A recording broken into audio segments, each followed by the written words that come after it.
NACDL is the association of the nation's criminal defense bar.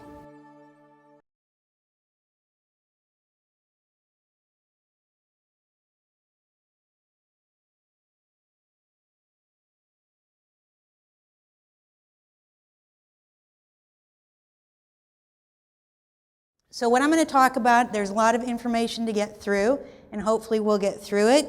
I've got lots of fun slides. I've got some vaginas and some colposcopes and in the slideshow. So the programs, there's a few programs involved with the sexual assault. The sexual assault response team is really the first program that a SANE nurse will go to or that a community will think about.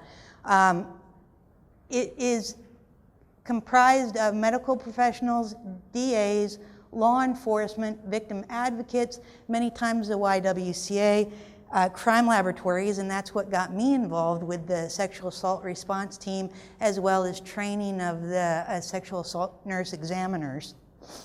Then there's the Sexual Assault Resource Services, which again, conjunction with SART. And last but not least, the Sexual Assault Nurse Examiner, which many of you know and know their duties and responsibilities, but I'm going to go through a little bit more in depth of their duties and responsibilities today. A little bit of background with the SANE and SART program. 1976 to 1996, there were only 46 sexual assault nurse examiner or sexual assault response team programs in the United States. In 1994, in Tulsa, Oklahoma, they developed a very good, at the time, program, and so they were able to get some recognition from the federal government, and they've got some federal funds. And so we saw the sexual response teams get larger, the SANE nurses, we saw more and more of the SANE nurses, and now there are 419 SANE programs in the United States. And as an expert for hire, as many prosecutors will call me, or a whore, I want to point out that it's not just your guys' experts that are being paid. Almost I've got a new watch and it tells me now that I am so nervous I should probably go to the hospital. But I'm not going to. There's an app for this, I can control it. The SANE nurses, so I know a lot of sexual assault nurse examiners, and I say, why do you become a sexual assault nurse examiner? And they say, because of the money. It pays very, very well, and a lot of people don't realize that. When they're on call, they're on call for a 24-hour period usually. They are getting $5 or plus an hour just to sit at home and wait for a call to come in and do a sexual assault exam. When they are called and when they do an exam, they get anywhere from $200 to $400 a kit. I have a friend of mine that got out of nursing school, became a sexual assault nurse because of the extra income, and was able to buy a BMW just off the sexual assault nurse examiner money. So, just a little bit of information that's nice to know. The training and education of SANE nurses has gone from in-depth, I used to teach it, so I know how in-depth it was. We used to hire people, we used to hire women that I don't know how we could pay them enough to actually go through the sexual assault exam. And each nurse would do at least 10 exams prior to us saying that you've had enough experience and training along with the education to go forth and do SANE exams. Now many courses are being offered online, and the training is getting done online. This is a real pet peeve of mine, is many experts will get on the stand, and SANE nurses are probably the worst, and they will say that they're certified in sexual assault nurse examination. And there is a huge difference, as you all know, between a certificate of attendance or a certificate of completion as opposed to an actual certification from an accrediting body. or a certifying body, saying that you've actually not just attended, but you've actually done well and you have passed in accordance with the standards and protocols. And again, another whole, as forensic science is in its infancy, another program that's in its infancy as far as standards. The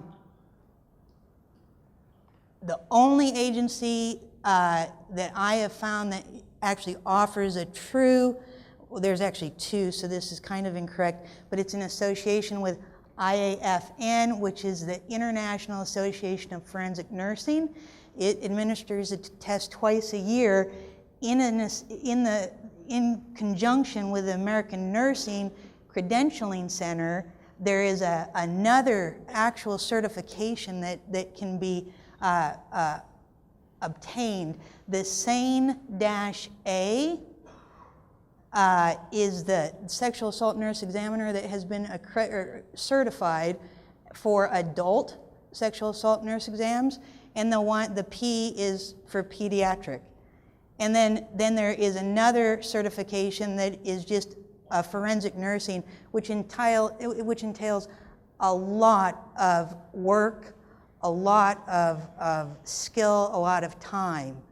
And so those, if you see those initials, these people have really gone to the effort to get those initials behind, or those letters behind their names. Many SANEs complete a 40-hour course and often do not do training in sexual assault nurse examination. They'll do training, and then it's not specific the types of continuing education that they have to do to hold the sexual assault nurse examiner. The 40-hour courses that they do take initially to become a SANE nurse, usually broken down to 5 to 7 parts, and I'm going to come over here so you guys don't feel bad. I'm going to leave you guys for a minute.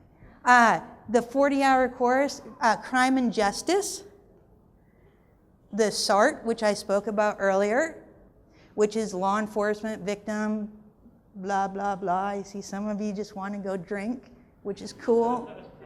I'm working to get you there. The medical exam, patient history, physical exam and evidence collection, the pelvic genital exam, community issues and dynamics, which goes again with the sexual assault response team and the sexual assault resource system. And then the SANE and the sexual assault prosecution. This is the curriculum taken from one of the most popular sexual assault nurse examiner programs. Most of the curriculum is not on the medical exam. It's not on collection of evidence or maintaining evidence or identifying evidence. It's on the background, and it's on the prosecution and trial. How do we prosecute this? How do we take it to trial? How do we appear in trial? Many, many hours of the 40 hours are spent on that. So we have the exam. I'm not going to do one live. But it's Vegas, and I bet I could have done that. Doggone it. Next time. The visual exam is extremely important.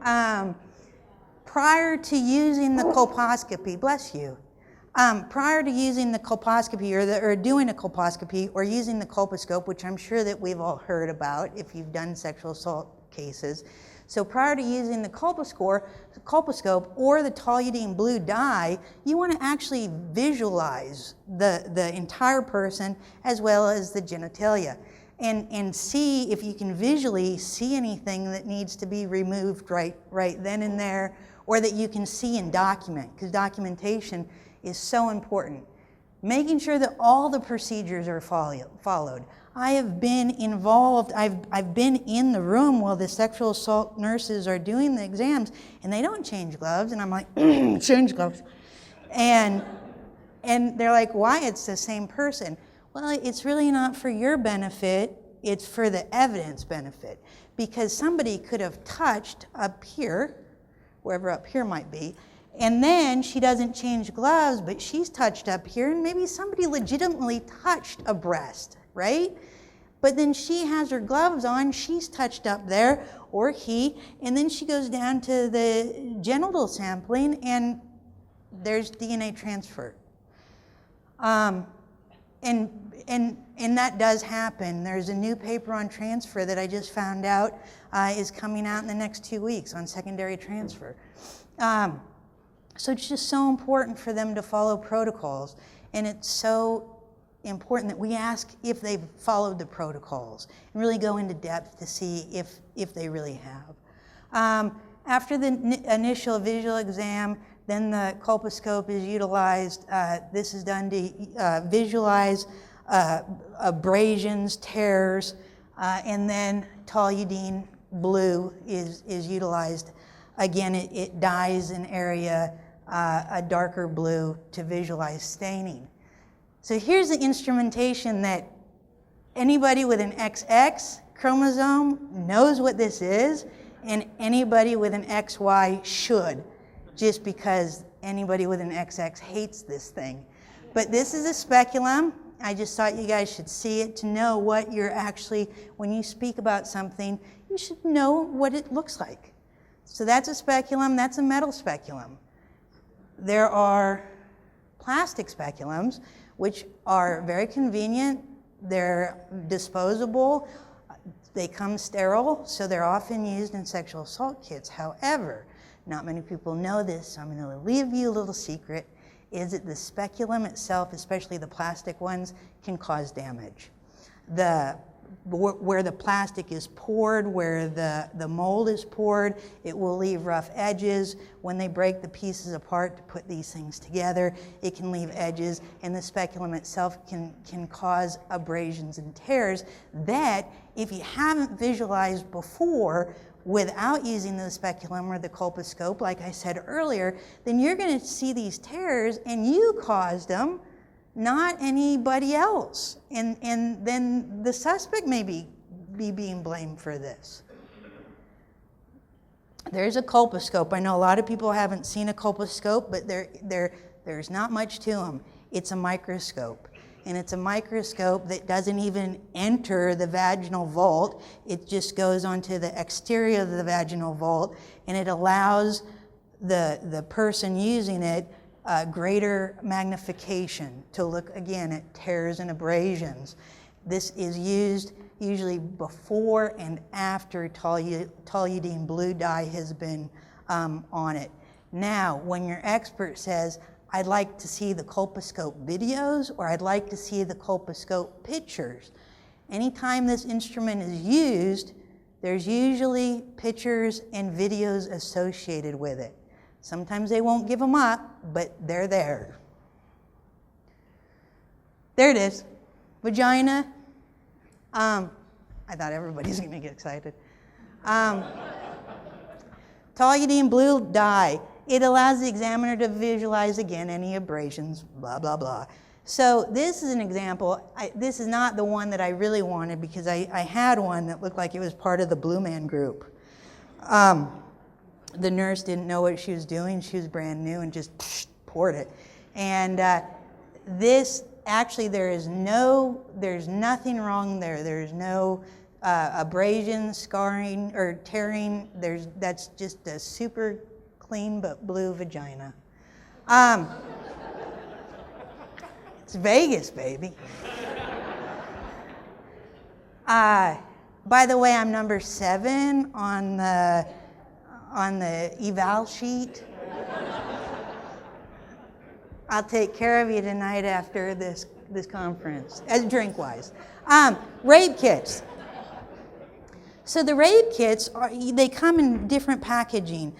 Usually a company will provide rape kits based on what the crime laboratory in that municipality asks for.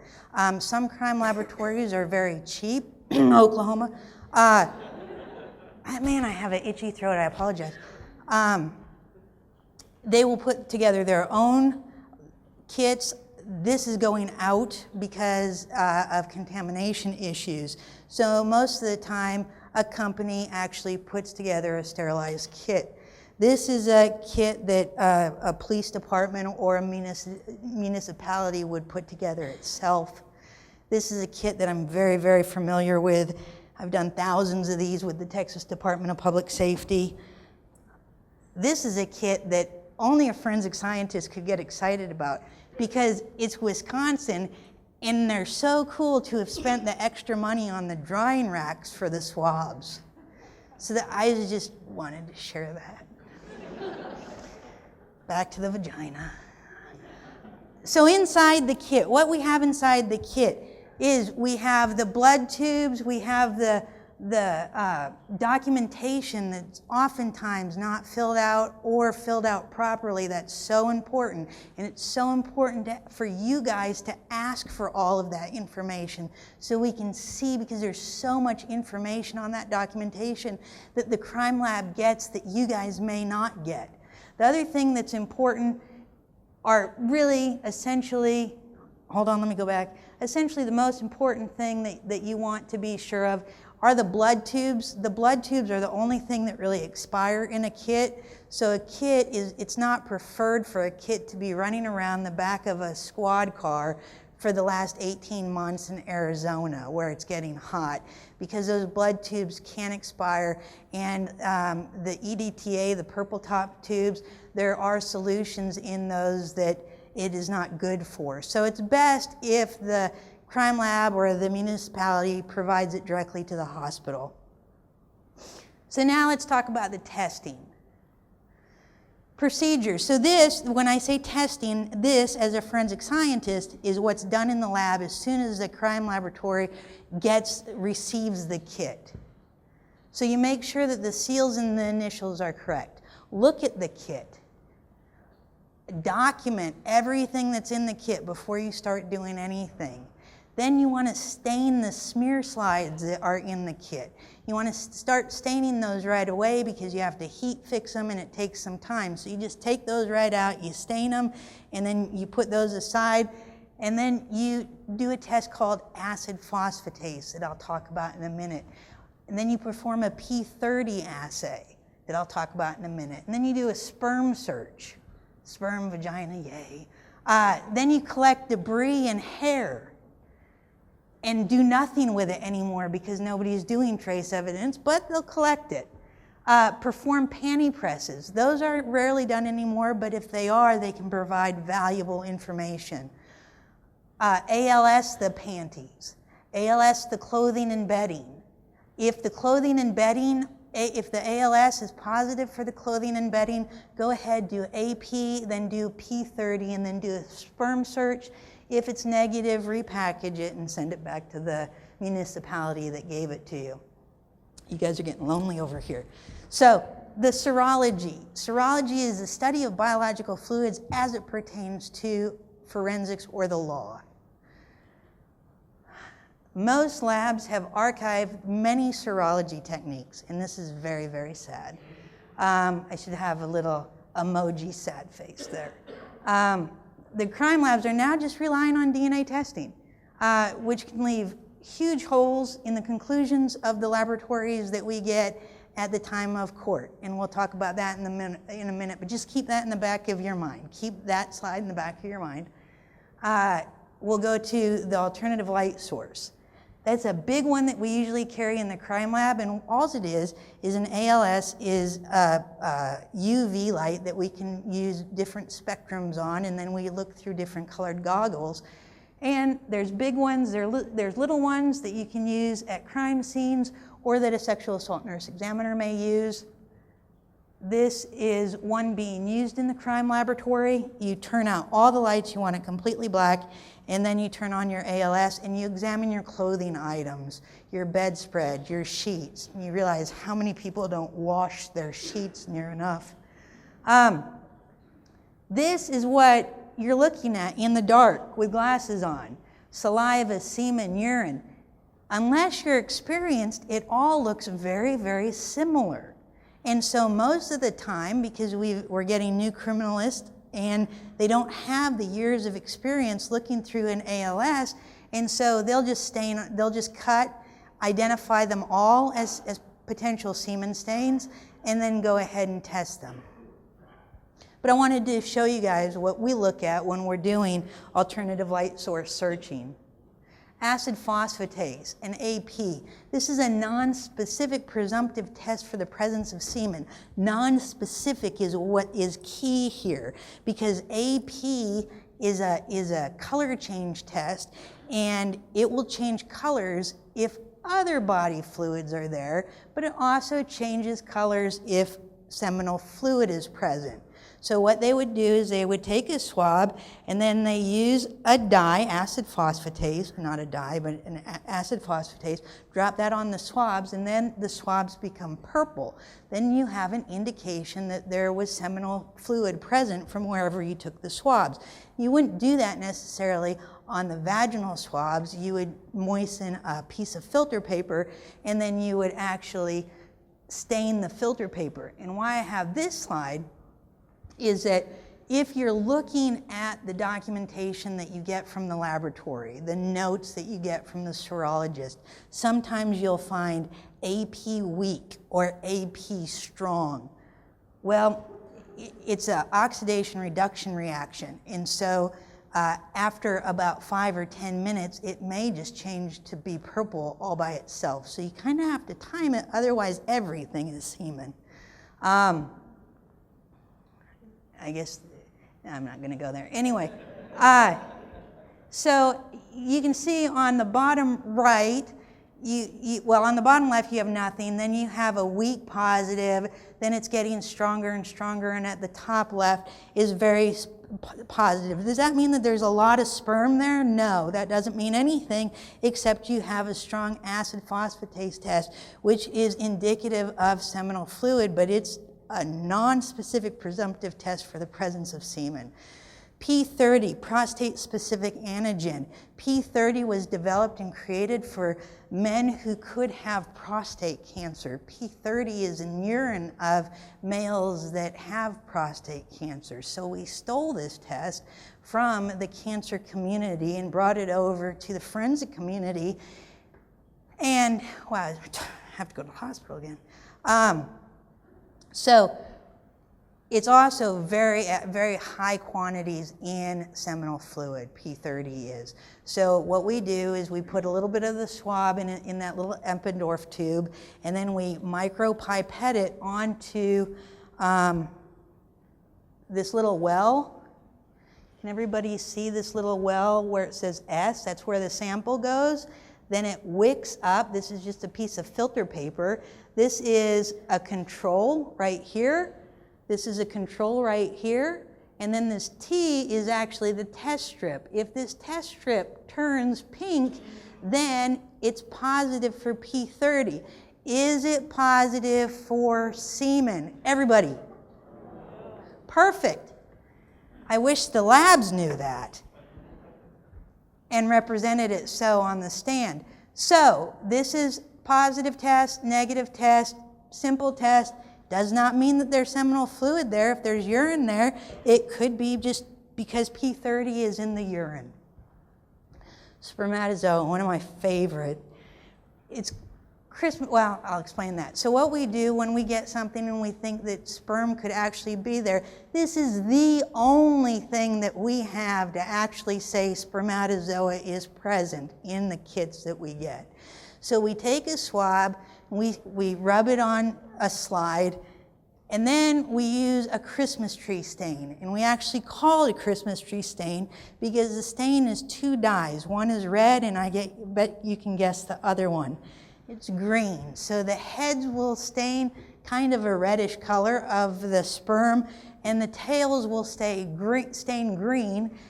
And those are that's an actual sperm slide. Now that's a neat slide, so it's just sperm, it's not epithelial cells from a female.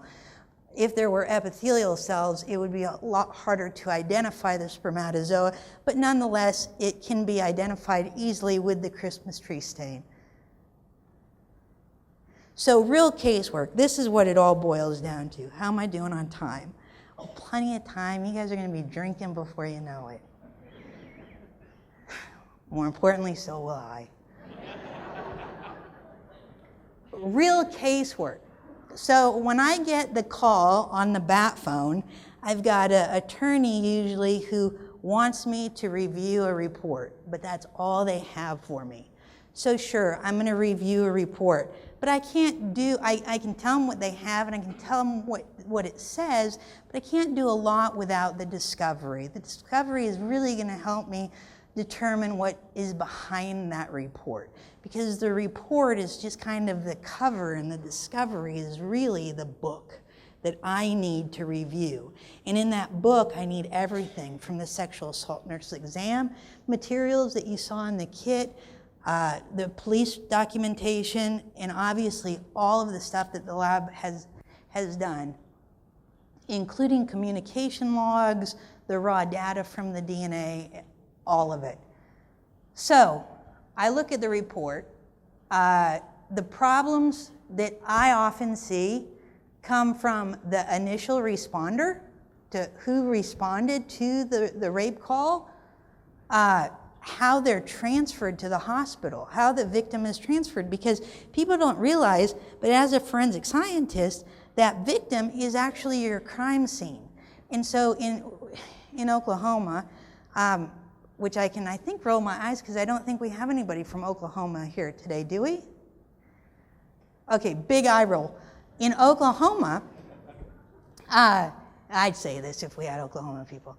The initial, or the transfer, in Oklahoma City, the officers would take a rape victim to a hospital and the hospital would say, nah, we're not going to do that tonight.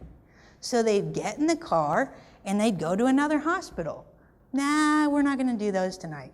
So they get in the car, and here's what's happening, and this is what I had to finally explain when I established the sexual assault nurse program in Oklahoma City, is that we're taking the crime scene and we're moving it, we're making it get out, come back in, and we're moving it again. Every time the victim, or the alleged victim, gets in a scout car, gets out of a scout car, walks around, the discharge, any hairs, any debris, that's all falling off. So I know that that's happening out there. It may not just be in Oklahoma, but I know that it does happen. And so it's a good question to ask. How many times was the person transferred to what facilities? Then other problems come from the SANE exam itself. The evidence handling and storage of the kit. A lot of cops don't stick around to keep the same kit. You know, they pick it up several days afterwards. Where has it been after the exam was done? Then the biggest thing that I deal with actually is the analysis of the sexual assault kit, the reporting of the testing, and then ultimately the testimony and what is actually being said in the courtroom to the finder of fact. So this is an actual case. All the fun stuff has been redacted, I hope. This is a serology report, and it's a case that I did here not too long ago. Lots of stuff in the serology report. A comforter, a box that was the actual sexual assault kit. Within that sexual assault kit, all of the envelopes that I showed you, all of the swabs, the smear slides, all of that was done. That's exciting. You guys have all seen these before.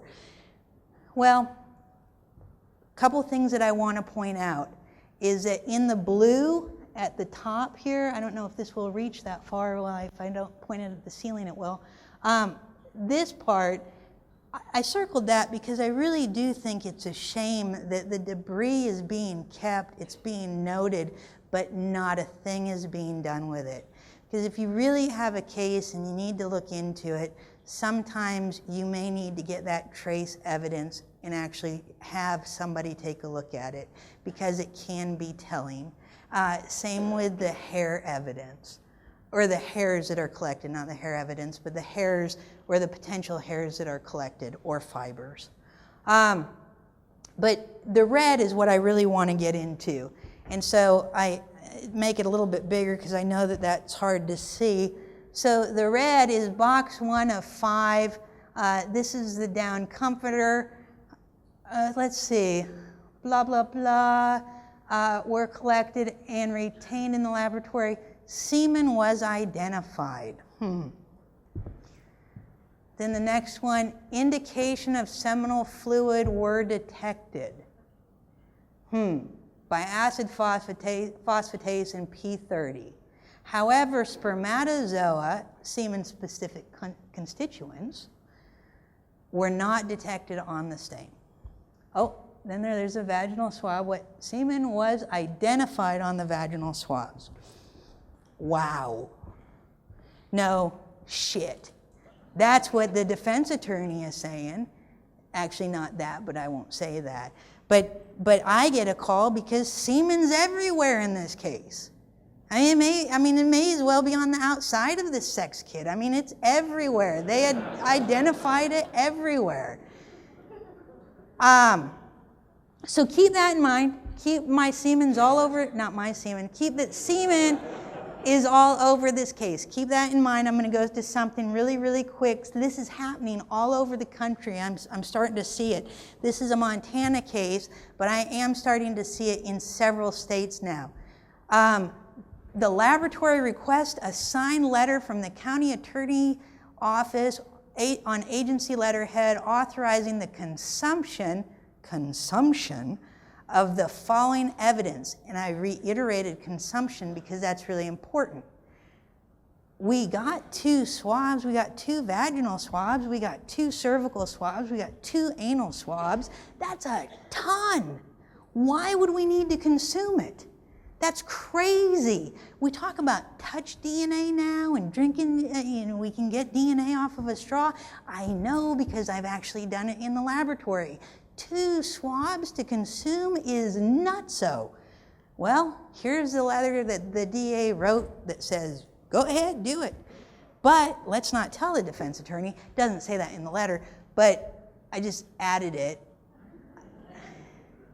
for kind of effect. Anyway, the defense lawyer was never notified. This was found in discovery after I requested all of the stuff from the laboratory.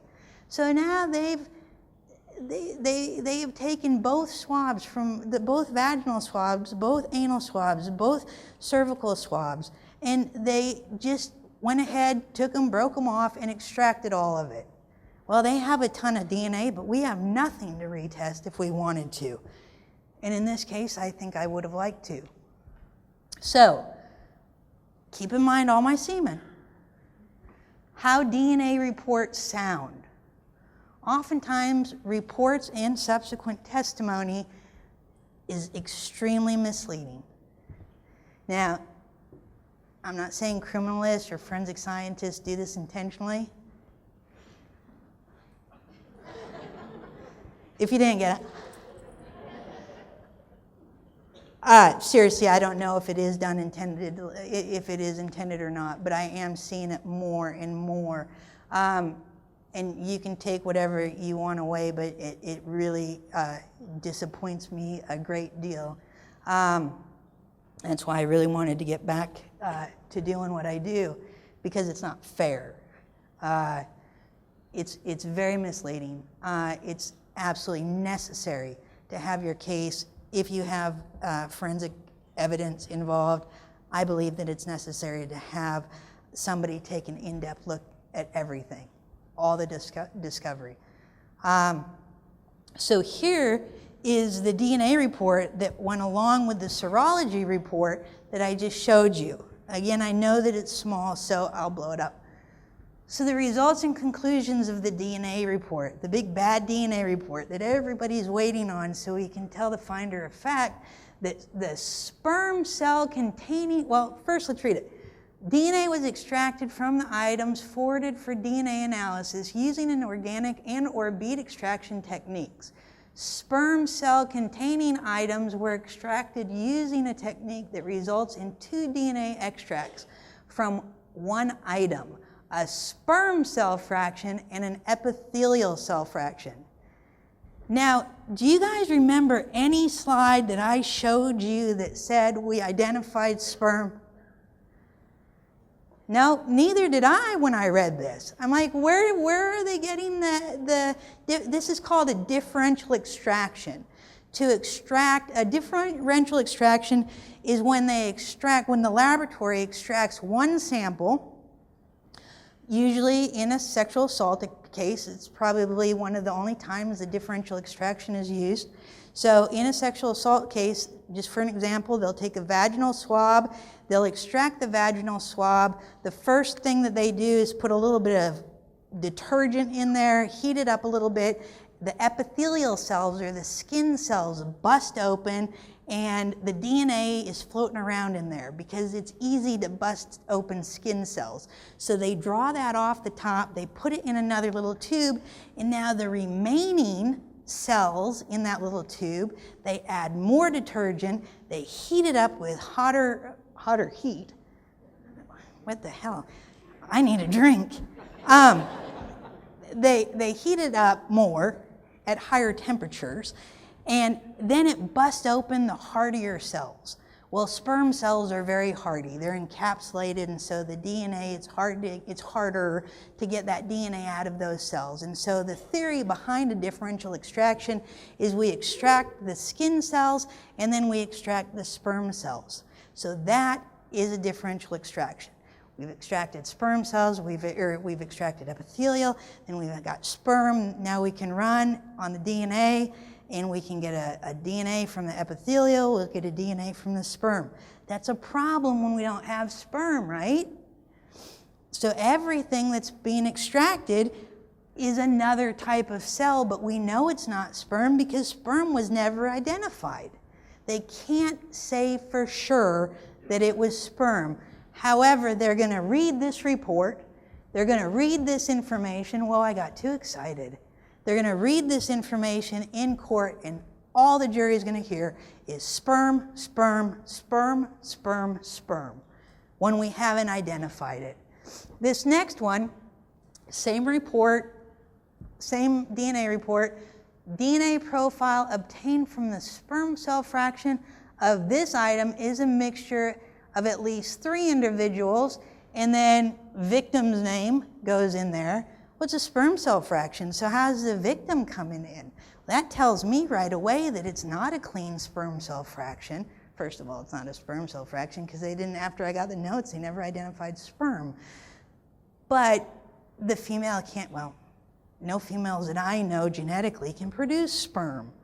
So when I have the victim included in the DNA as a source of the DNA, as a source of one of the mixtures, I know that this is probably just a very strong epithelial cell fraction. But they're allowed, unless we do a motion in limine, to keep it out, to keep this vocabulary out. Unless we say this vocabulary is far more prejudicial than probative, they're going to hear it. The finder of fact will hear it, and it's very detrimental. The next paragraph, again, DNA profile obtained from the sperm cell fraction, at least 2 individuals. Epithelial cell fraction. Vaginal swab, the DNA profile obtained from the sperm cell fraction is a mixture. So that's the bottom line. Is it's so did this lab mean to mislead? I don't know. Did it mislead? Yeah, I think so. Do you guys think so, or maybe it's just me? So the only way to keep the misinformation from the jury is to make sure you know what's in the report, what came from the sexual assault nurse examiner, and everything in between. So the finder of fact, I've already said that over and over. I'm not going to say it again. Okay, they're hearing sperm cell over and over. So the takeaway, my heart's calming down. I'm going to be fine. I know you guys were worried you're going to be able to drink soon. The takeaway, make sure that there's no consumption being done because it's your guys' evidence just as much as it is the prosecution's. You can right away, knowing that this is being done by laboratories would be an incentive for me to make sure that the evidence is not being consumed without your knowledge. Obtain all the discovery. Everything, if you're hiring an expert, everything can be important. Everything should be important to that expert to look at. The reports, the notes, the conversation logs. The conversation logs between the DA and the sexual assault nurse examiner. The conversation logs between the police and the crime lab, between the crime lab and the DA. All those can be gold mines. In this case in particular that I just showed you, I've got that, well, they didn't have a third known, they thought they knew who the third mixture component of that mixture was, but because that guy didn't really want to consent, they were just going to do the statistics on the suspect and not include the statistics on somebody that could or could not have been the known person, if that makes any sense to you whatsoever. It was very biased and unfair. But fair is where you pet the animals. So look into the SANE nurse. Look at the CV. Look at the training. Is it an actual certification or is it a certificate? My cats have certificates. Always keep in mind that DNA may tell you who. What else does it tell you? It will tell you who the evidence comes from. Really, that's all it does tell you. But all the labs are throwing away all the serology that can tell you what it is, and they're just doing DNA right away just to say who it is. But we don't know where it came from. We don't know that it was an innocent skin cell that was transferred from a towel when somebody was showering or wiping. Now, that may sound far-fetched, but there are studies showing that it happens. So, the DNA, who, but it doesn't tell you how, when, or where. It doesn't tell you the source of what the source of the biological fluid is. And boom. That's it. And everything. Does anybody have any questions? Okay, what I've just been informed is that the rape kit documentation in Kansas actually says that the forms actually say that these are to secure a conviction, not to look for or find even the truth. Is that correct? Okay, so I was just informed about that from Kansas. Yes, ma'am. The question was, as far as discovery goes, in the states, what sort of HIPAA regulations are surrounding, say, a rape kit and the information in the rape kit?